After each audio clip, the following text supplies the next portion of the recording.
নতুন বিয়ে করলে লোকের একটু পুরুষরা বিশেষ করে একটু ঘোরের মধ্যে থাকে। মুখ্যমন্ত্রীর সঙ্গে তার যে ঘনিষ্ঠতা, কোথাও কি কোনো দল বদলের ইঙ্গিত পাচ্ছেন নাকি? আমি দিলীপ ঘোষকে বিনা পয়সায় কিছুই শেখাবার জন্য ব্যস্ত নই।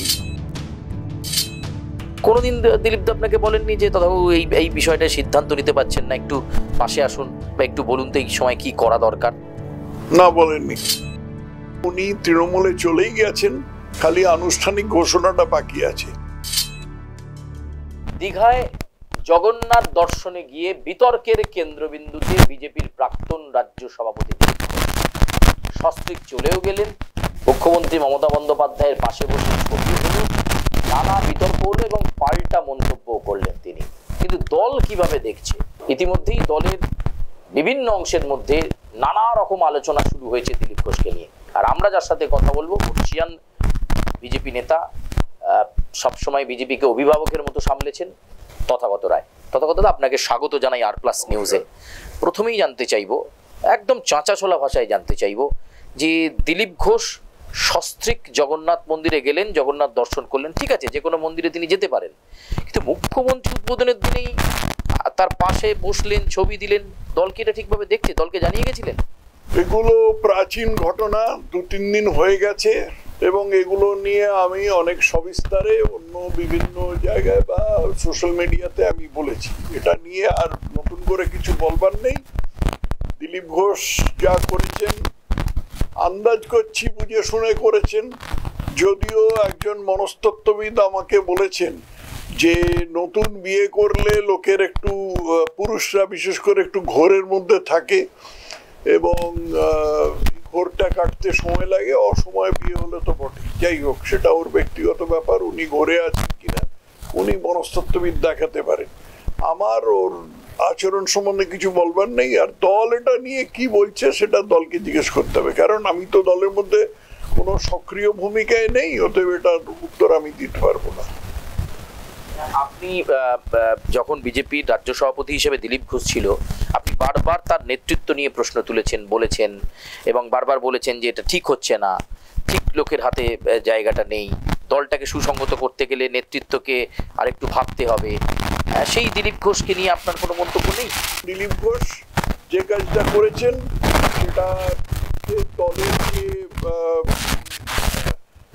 সম্মতি নেই সেটা দলের একাধিক নেতা পরিষ্কার করে দিয়েছেন। সুকান্ত মজুমদার বলেছেন, শ্রমিক ভট্টাচার্য বলেছেন, আমার আর নতুন করে কিছু বলার নেই। বিজেপি করা আমাকে শেখাতে হবে না, আমি রাস্তায় দাঁড়িয়ে বিজেপি করেছি। অনেকে এখন প্রচুর বিজেপি দেখাচ্ছেন, আবার এটাও বলেছেন যে মমতার ছায়ায় চিরকাল রাজনীতি করে এসে আমাকে কেউ বিজেপি শেখাবেন, আমি তার থেকে বিজেপি শিখবো না, আমি অনেক বড় বিজেপি। কে কাকে শেখাচ্ছে, কে ওকে শেখাবার জন্য ব্যস্ত হচ্ছে আমি জানি না। আমি তো নই। আমি দিলীপ ঘোষকে বিনা পয়সায় কিছুই শেখাবার জন্য ব্যস্ত নই। আমি ছাত্রছাত্রীদের শিখিয়েছি, অনেক বছর বিশ্ববিদ্যালয়ে পড়িয়েছি। দিলীপ ঘোষকে শেখাবার কোনো শখ আমার নেই। দিলীপ ঘোষ যা বলছেন বলুন। দুটো রাজ্যের রাজ্যপালের দায়িত্ব সামলেছেন, কোনোদিন দিলীপ দা আপনাকে বলেননি যে তথাও এই বিষয়টা সিদ্ধান্ত নিতে পারছেন না, একটু পাশে আসুন বা একটু বলুন তো এই সময় কি করা দরকার? না, বলেননি, কখনো নয়।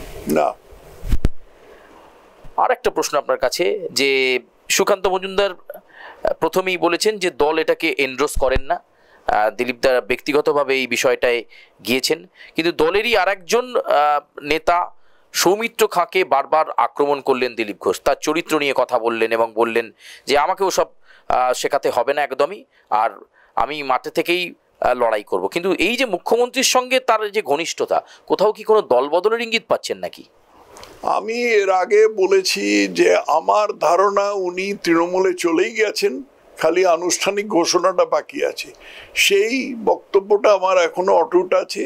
আমার ধারণা উনি তৃণমূলে চলে গেছেন, ওর আনুষ্ঠানিক ঘোষণাটা খালি বাকি আছে। দিলীপ ঘোষের এহেন আচরণ দলকে অস্বস্তিতে ফেলবে না? একদম ফেলবে না, কারণ বিজেপি কোনো ব্যক্তি নির্ভর দল নয়, বিজেপি একটা নীতি নির্ভর দল। যেমন আমাদের বর্তমান সরকারি দল যেটা পশ্চিমবঙ্গে আছে সেটা সম্পূর্ণ একজন ব্যক্তির উপর নির্ভরশীল, এবং ঈশ্বর না করুন তার যদি ভালো মন্দ কিছু হয় 15 মিনিটের মধ্যে তার দল উঠে যাবে। কিন্তু বিজেপির সেরকম কোনো হবার সম্ভাবনা নেই। এর মধ্যে বিজেপির থেকে বলরাজ মাধব, বীরেন্দর সাকলেচা, উমা ভারতী এদের মতন প্রথম শ্রেণীর সর্বভারতীয় নেতা চলে গিয়েছেন, এক একজন ফিরে এসছেন। বিজেপির তাতে কোনো ইতর বিশেষ হয়নি। অতএব দিলীপ ঘোষ এলো কি গেল তাতে বিজেপির কিচ্ছু এসে যাবে না। উনি তো দাবি করছেন দলকে আমি দাঁড় করিয়েছি, আমার সময় সবচেয়ে বেশি এমপি, আমার সময় সাংগঠনিক শক্তিতে দ্রুততা ছিল, আর এখন যারা দায়িত্ব নিয়েছেন তারা দলকে ডোবাচ্ছেন, সব জায়গায় আমরা হারছি, আরও হারবো। মানে দলের মধ্যে থেকে দল ব্যবস্থা নিচ্ছেন, অথচ তিনি এই কথা বলছেন। দ্বিতীয় অংশটা মিথ্যে কথা, আর প্রথম অংশটা হচ্ছে ঝড়ে বক মরেছে, ফকিরের কেরামতি বেড়েছে।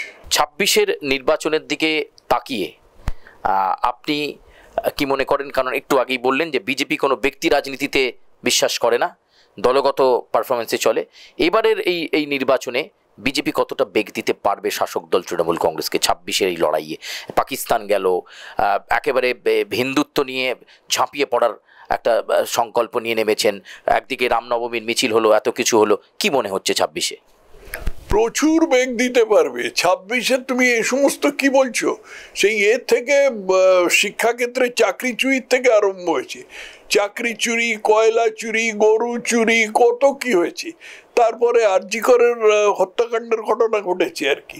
অতএব বেগ প্রচুর দিতে পারবে, এবং আমি নিশ্চিত যে মমতা ব্যানার্জি এবার গদিচ্যুত হবেন। এত চুরি করে কেউ সরকারে থাকতে পারে এটা অবিশ্বাস্য। অতএব উনি গদিচ্যুত হবেন এবার। ধন্যবাদ আপনাকে। আমরা কথা বলছিলাম তথাগত রায়ের সঙ্গে, এবং তিনি স্পষ্টতই জানাচ্ছেন যে বিজেপি কোনো ব্যক্তি রাজনীতির ওপর ভরসা করে না। দিলীপ ঘোষ থাকলেন কি গেলেন তাতে কিচ্ছু যায় আসে না দলের। দল দলের মতো করে চলবে, এবং দল কি সিদ্ধান্ত নেবে সেটা দলই বলতে পারবে। তবে এই মুহূর্তে তিনি মনে করেন যে এভাবে কেউ বিজেপির রাজনীতি ছেড়ে গিয়ে বিরাট কোনো স্টান্ট দেখিয়ে দেবেন, সেটা অন্তত তিনি মনে করেন না। ক্যামেরায় উৎসর সঙ্গে সুচারু, আর প্লাস নিউজ, কলকাতা।